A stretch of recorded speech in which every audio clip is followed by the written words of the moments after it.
How's the volume in the back? Good. Okay, I think we're going to go ahead and get started since we actually have a pretty good turnout right off the top. Louder.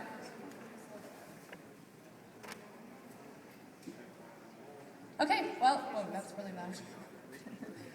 Welcome today. We're having a teach-in on immigration and Know You Are Right, so welcome. We are going to have a really fast-paced one-hour event today so that everybody can get a lot of information in just 1 hour. So just a quick show of hands. How many people here are familiar with the case of the 2 students facing deportation? Hands high.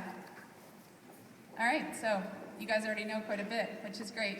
One of the reasons to have a teach-in is also to talk about the larger issues at stake. And on our campus, that does mean that there's larger issues surrounding knowing your rights, international students or local students. And so we are going to be having a workshop starting about 12:15 about your legal rights on campus. We're going to start off, though, in just a few moments getting a report from some of the faculty members that work with the students, and then I'll give you a quick rundown of the schedule in just one moment.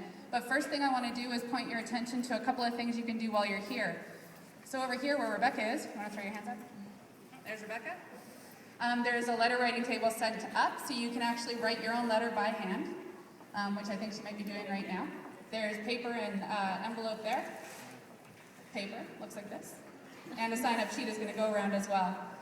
There's also little postcards at most of the tables. They're quite small. All you have to do is take that postcard, put your information, your name, sign it, and it already has postage on it. So you can leave it with us and we'll post it, or you can pop it in the mail yourself.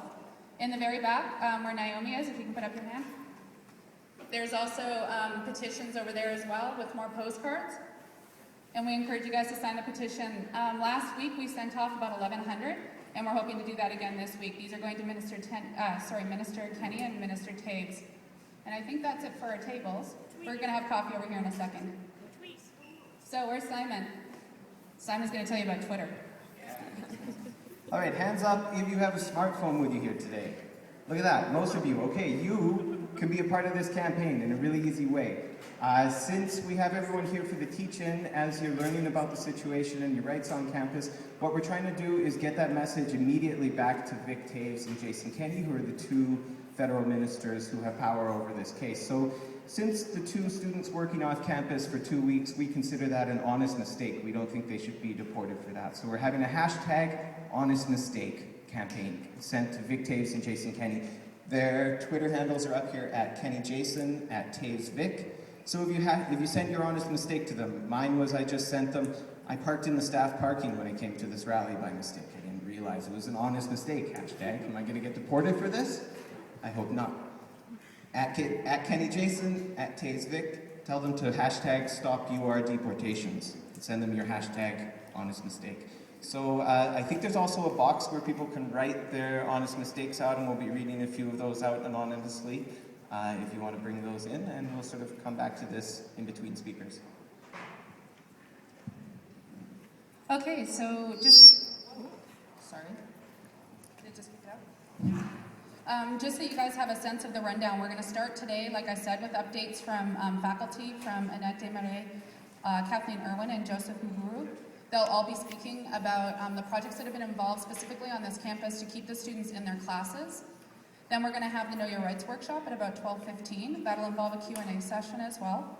After that, we're going to have a conversation about other immigration and refugee issues, including the Saskatchewan Immigrant Nominee Program. And then we're going to close up, hopefully, with Kay, who's one of the, he works with the 2 students. He's a consultant, and he's going to come in here and give you an update about the 2 students. And so I think what we're going to do is go ahead, and I'm going to turn it over to Annette. Okay, Annette's going to speak about FAVOR and the work that's been happening in IS. Thanks. Well, one of the students who is threatened with deportation is an international studies student, FAVOR, and the faculty in the international studies program agreed that we would actually continue to teach FAVOR, even though she couldn't come to the class, even though she had essentially lost her freedom of mobility. That is, we would accommodate the fact that she was outside of the classroom, and we would continue to teach her. She was taking 2 classes with us in the fall and 1 in the summer. Now, in September, We were told by the administration that since she, along with the other students, since they were enrolled in the classes, that we could continue to teach them. But after the rally that was held about 2 weeks ago downtown, our ability to continue to teach favor was abruptly changed when I received an email from the administration indicating that the students must be removed from their classes immediately because they no longer had a student visa, and therefore it was illegal for them to be taking classes in this country, and that the university should act accordingly. Now, I had also been told that if I put a link to the petition that we have circulating that asks not to deport the two students, but instead to use leniency, which is actually the practice, that's the practice that has been applied to such cases in the past. When I wanted to put a link to that petition on the International Studies website, I was told that what they had done, what the students had done, was technically illegal, and anyone assisting them can therefore be charged with being an accessory to the crime. So, no link to the petition could be posted on university property. Now I just want to end by suggesting that I think we have to look back into history and think carefully about some of the lessons, important lessons learned from people like Henry David Thoreau, Gandhi, and Martin Luther King, who all believed that unjust laws should be broken, and in this case, unjust penalties should be really fought against very strongly. Thank you.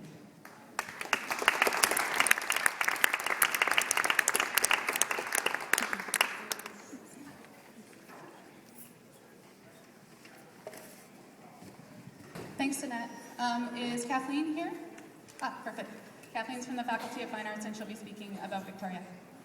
Hello, everyone. My name's Kathleen Irwin. I'm the head of the theatre department, and Victoria Ordu has been a student with us for 3 years.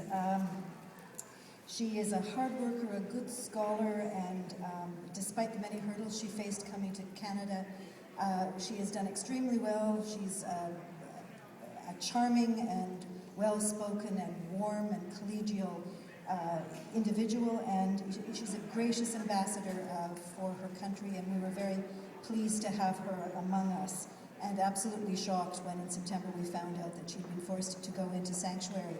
At that point, we have attempted, and since that time have attempted to assist her in as many ways as we can, and have been also equally warned by the university to cease and desist, but we continue to collect names and to collect clothing and warm food and to do whatever we can for her. And as well, we set up 2 courses that she was going to have been able to participate in through Skype and telephone conversations, but we were equally told that this was no longer viable, and have, of course, had to stop doing that. But we miss her terribly in our classes and on our stages, and we'll continue to do what we can, and we stand very much behind her, and thank you very much for the work that you've done on behalf of these 2 women. Thanks a lot.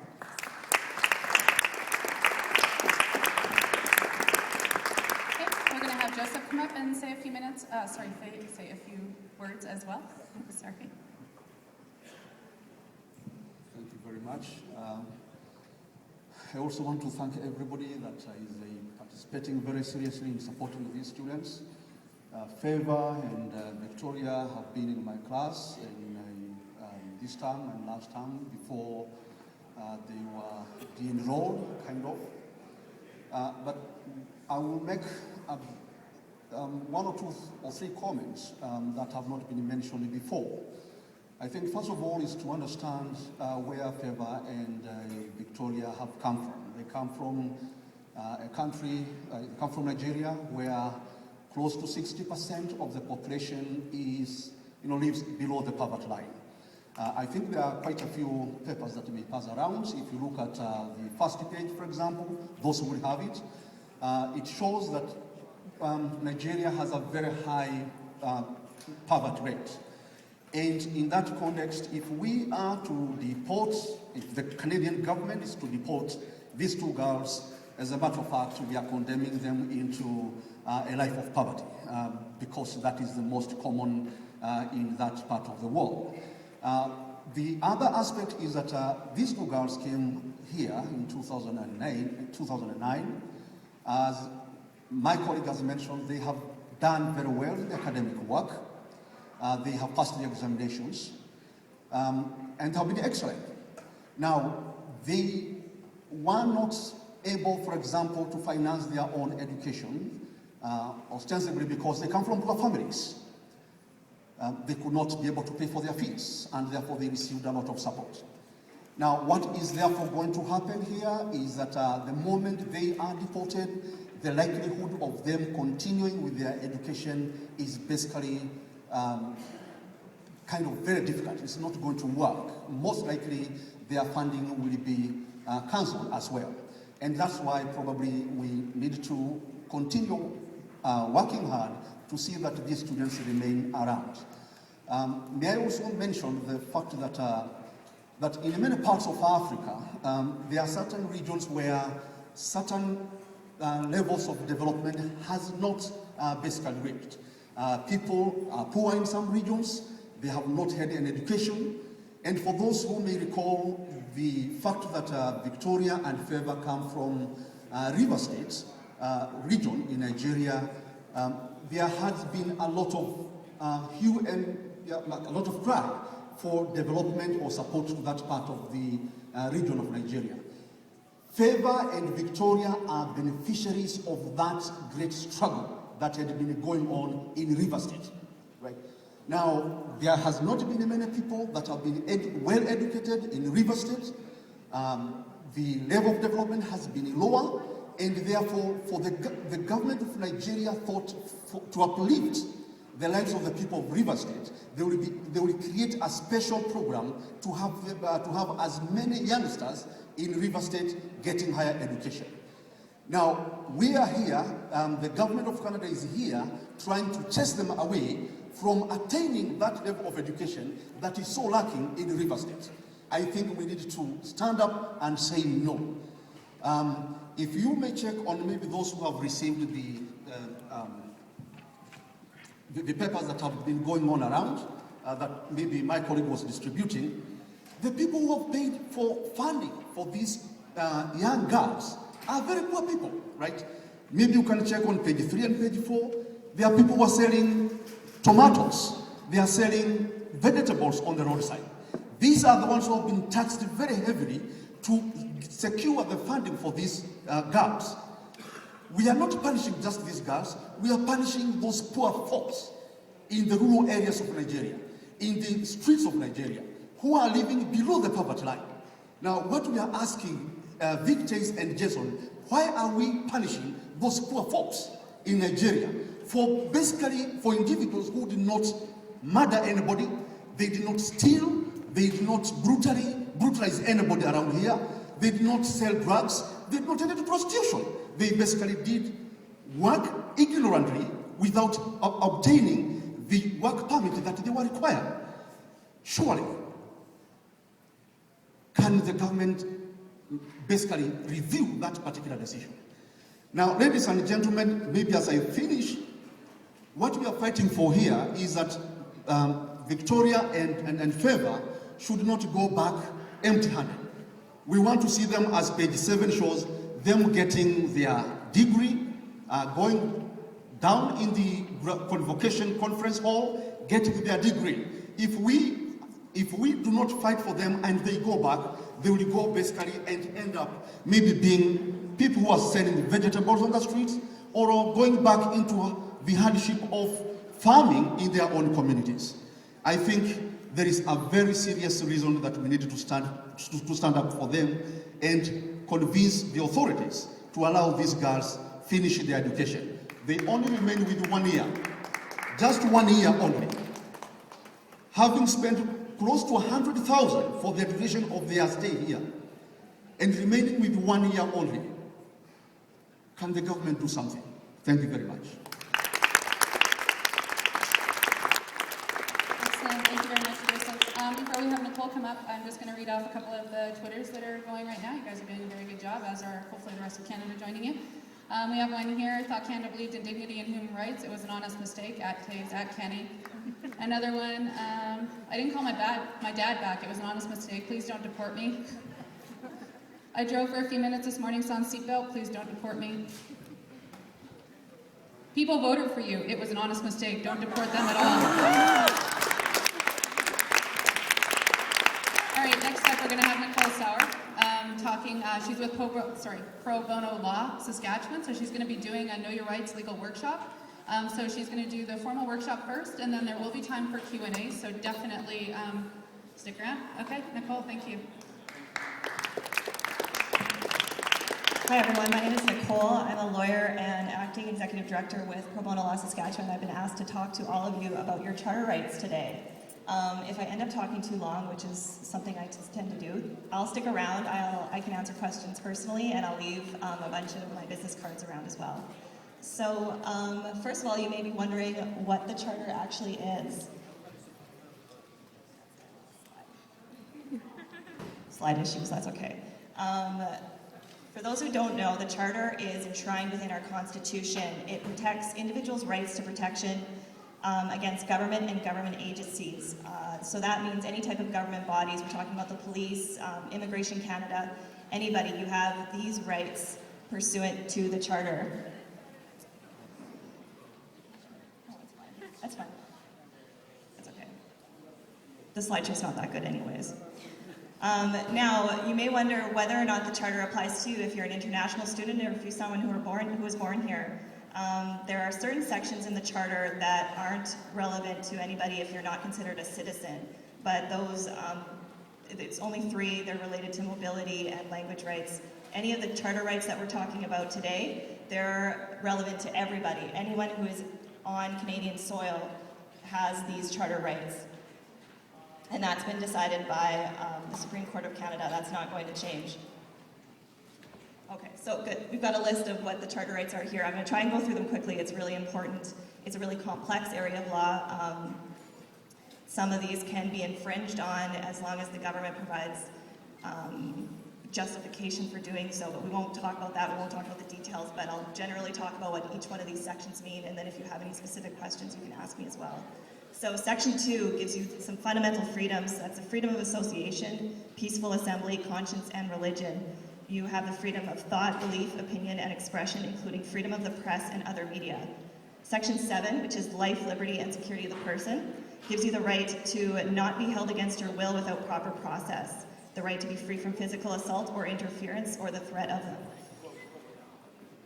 You also have the right to remain silent if you're a suspect in a criminal proceeding, so that's a pretty important one for you to know. The police can't force you to answer their questions. They may continue to ask you questions even though you don't want to answer them, but they never have the right to force you to answer anything or comply. You can have voluntary interaction with the police, even if it's initiated by you, but that doesn't waive your right to be silent at any point in time that you want to be silent. You're under no obligation to assist the police if you don't want to. If you ever ask a lawyer, should I talk to the police if I'm a suspect or they think I should do something, we'll always tell you not to. No matter what you're doing, we always say you don't want to talk to the police. They may try to offer to make deals with you, or they may threaten you. It's usually a scare tactic. There's never any. There's more consequences towards not talking than there usually is towards talking. My colleague says it best when he says, "It's always the fish that opens its mouth that gets caught, so keep your mouth shut." Section 8, which is the right to be secure against unreasonable search and seizure. This affects the laws that permit the police to search your home or place of business, your car, or even you in certain circumstances. It protects property if you have a reasonable expectation of privacy. The police must have a good reason to search your property before they do so. Searches without warrants can violate this section, and it can render whatever they've discovered without that warrant inadmissible in court. There are some warrantless searches that are allowed, but they have to be reasonable. We won't get into detail about that. The police cannot trespass on your property, for an example, and peer into your windows to see if you're growing marijuana, if they're only under a suspicion that maybe you are and they don't have any further evidence. You also have the right to not consent to give blood or tissue samples. Okay, section 9, the right not to be arbitrarily arrested, held, or imprisoned. Arbitrary arrest just means if you've been arrested for no good reason and it is done because of someone's opinion and there's essentially no other reason for them to do so. It also gives you the right that if you are arrested, you must be brought before a justice of the peace as soon as possible. Section 10 gives you the right to know why you're arrested. If you've been arrested or detained, you have the right to be told promptly why you're arrested or held. You have the right to speak to a lawyer immediately and must be told that you have that right. The police must give you privacy and a way to exercise your right to call a lawyer. We always recommend that you insist on counsel right away if you're being detained or arrested for whatever reason. The police, and also insist that the police must stop questioning you until you've been able to exercise that right. They also have to give you privacy when you're talking to the lawyer, which I already suggested. You also have the right to an interpreter if you are requesting a lawyer. So if you're being questioned by the police or being questioned by another government agency, you don't know what's going on and you don't know what they're saying to you, you have the right to demand an interpreter at that point. Section 11 gives you the right to know if you're charged with if you're charged with an offense to know what you're charged with. It also gives you the right to be presumed innocent until proven guilty, the right not to be a witness against yourself, and the right to a trial within a reasonable time. Section 12 gives you the right to no treatment or punishment that is cruel or unusual, so no torture. Section 13 gives you the right to be protected against the use of your own testimony, and if in like a trial, if you're being prosecuted. Section 14 gives you the right to an interpreter in any legal proceeding, and Section 15 is your equality rights. So you have the right to equal benefit and protection under the law without discrimination based on personal traits such as race, national or ethnic origin, color, religion, sex, sexual orientation, age, or mental or physical disability. This also gives you the right to challenge every inequality in life. You must show that you're being treated unequally by a law or by the action of a government official or department or some agency that's very closely connected with the government. So now you know all of this. You may not want to know now, what am I supposed to do with this, with all of this information. So what you can do, you can protect yourself. If you think that maybe something's going on or you're being questioned by an authority or they're doing something, they're asking you to do something that you think may or may not be an infringement of your charter, just stop what's going on. You have the right to stop what's going on and ask to speak with a lawyer. Legal aid is available for you, and Pro Bono Law Saskatchewan is also available for you if you qualify for our program.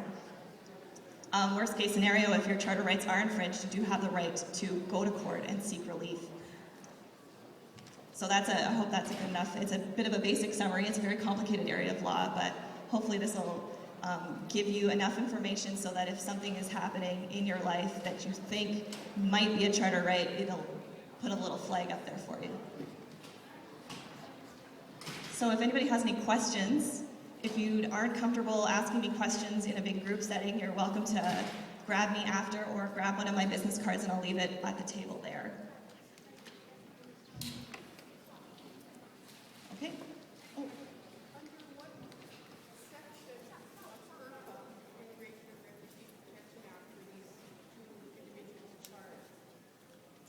I couldn't give you the specific section, but I do know that they're charged with violating their student permit, their student visa, because they were working without a work visa.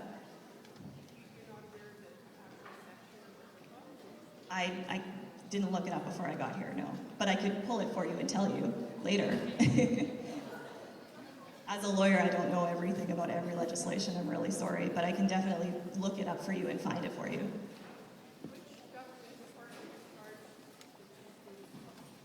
I believe they were dealing with the CBSA, Canadian Border Securities Agency, and a CBSA agent, and they're in charge with investigating violations and visas. I'm not aware of the Canadian Border Security Agency. I am aware of the Canada Border Services Agency. Is that what you mean? Yes, CBSA. Who is the minister responsible? I believe it's Kenny is the minister responsible for immigration, and Taves is the minister for privacy. Public service, yeah. Who's the minister responsible for Canada Border Well, it would be Kenny. He's responsible for immigration, so yeah, that's the same. I thought Kenny was responsible minister for Canada, for immigration, citizenship and immigration Canada, not Canada Border Services. I believe it's under the same group. I believe the CBSA is part of his. You could correct me if I'm wrong, but I believe that's what it is. We need two separate agencies. One is called Citizenship and Immigration Canada. Yes. Who has a minister, and one is called Canada Border Services. Well, you could correct me if I'm wrong. I'm going to be honest with you, I'm not quite sure which one is. I know that there is a CBSA and that there's a CIC, but I couldn't distinctly tell you because I didn't look it up before I came here which minister is responsible for which. Just to clarify, Nicole's with Pro Bono Law Saskatchewan, and she's agreed to come and do the workshop. She doesn't represent the two women, so just to clarify, Kay's actually going to be speaking towards the end and giving us an update. He is the person that works directly on the case, so if you want to direct the questions to him after, that would be great. But if we could go back to the workshop on Know Your Rights, that would be awesome. Just a question. Now, one of these girls was actually arrested at some point in the halls of residence here, handcuffed on the halls, on the walkways, and taken to the car or wherever she was taken. And they were even forced to disclose their passwords and all that. Was that against? Can you repeat it so we can all hear first? So were those two separate questions you're asking for? Well, there's, first of all, they were forced to disclose passwords related to their email accounts? Emails, yeah, exactly. Their telephones and all that. Well, I would assume that would be a charter violation because you're never, unless they had a warrant for that information, they weren't entitled to it. So if they were told that maybe they were kind of intimidated into providing this information, you can't waive a charter right without having knowledge of your charter right. Does that answer your question?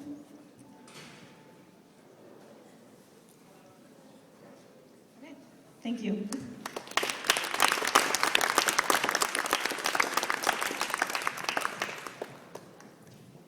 All right, so just to check in, can we get a show of hands how many people are engaged in the Twitter campaign? Show of hands?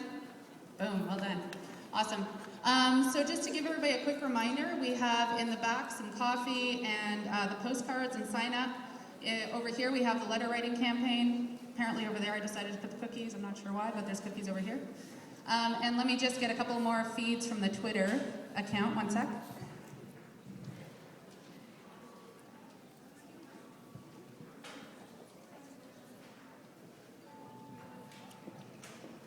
Let's see here. I didn't wash my hands this morning. Please don't deport me.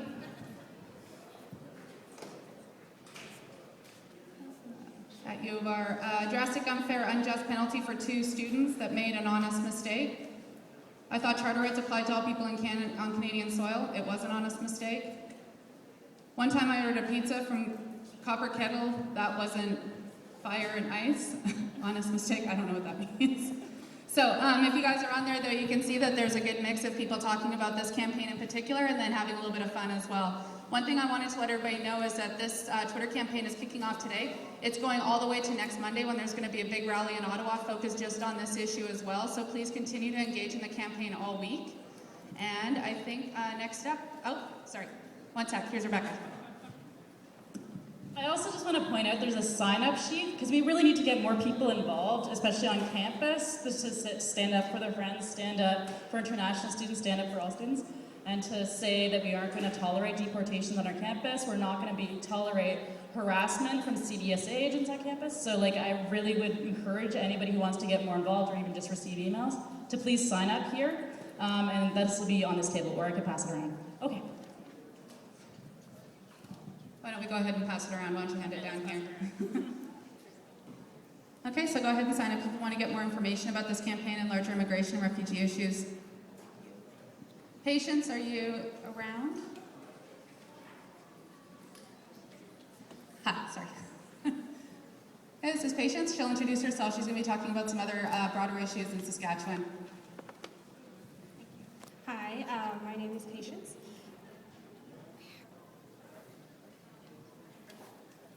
I'm going to to talk to you guys about the refugee healthcare healthcare cuts that's been going on. So as of July 1st, Jason Kenney, same guy, announced that he was cutting healthcare for refugees that are in Canada, and that the healthcare that refugees get is called interim federal healthcare. And I don't know if you guys know what a refugee is, but a refugee is basically someone that is running away from their country from persecution, which could be religious, or there's a war, or ethnic problems. And so they're usually running away from their country, and they have no protection in their country. And then UN has made a convention where different countries sign up to it, and they said that we will protect people that we believe are actually being persecuted from their countries. So when someone says that they are a refugee, or when a country declares that you're a refugee, that means that they have reviewed your case and that they basically accept the fact that, yes, you're a refugee, you're running away from persecution, you're unable to go back to your country, and we will protect you.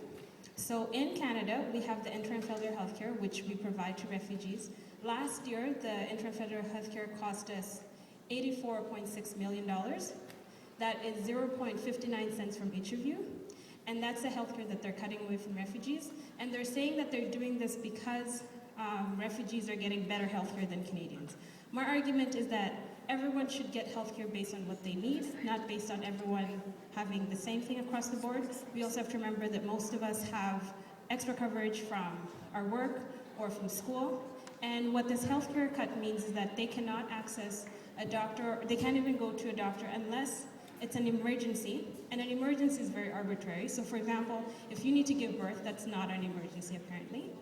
So if you are dying from a heart attack or you need like your insulin, that's not an emergency. So we don't understand exactly what they want from this, and they say that they'll only give healthcare if, it's for you.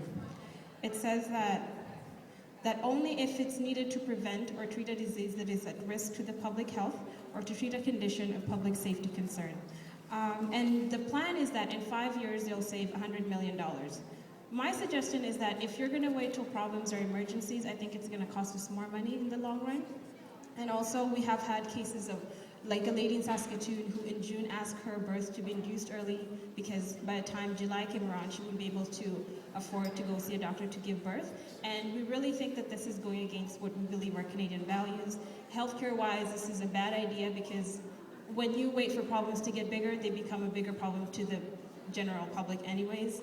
And also it costs people more money. And also a refugee does not become a refugee because they want free healthcare, as what Jason Kenney is proposing, because he said that by cutting the healthcare that we will have less people who would want to be refugees. As a refugee myself, that's not why I came to Canada. I was glad to come because no one was going to come after me or try to kill me or come after my family. I didn't come here because I was going to get free healthcare. That was the last thing on my mind. So I think we have to think about that. So if we could just support this, it's already passed already, but I think this is something that if we keep pushing, they may be able to repeal it or something, and it could be able to save. Last year, 96,000 people were able to access healthcare because of the 0.59 cents, or the 59 cents that each of you gave. So can you imagine this year, 96,000 people will be able to even go see a doctor. Just the basic of even seeing a doctor, you won't be able to do that. And doctors across Canada have been protesting against this because this is putting them in a position of where they are no longer, they have to ask you before they see you whether you have healthcare coverage, and that's going against the Hippocratic Oath that they have to treat everyone. And so I think that is taking away our moral values, and I think that's something that we have to think about in the future on who else is going to be cut. Now it's refugees, but in the future, who's that going to be? Our seniors or our single mothers, or what does that mean? So yeah, thank you.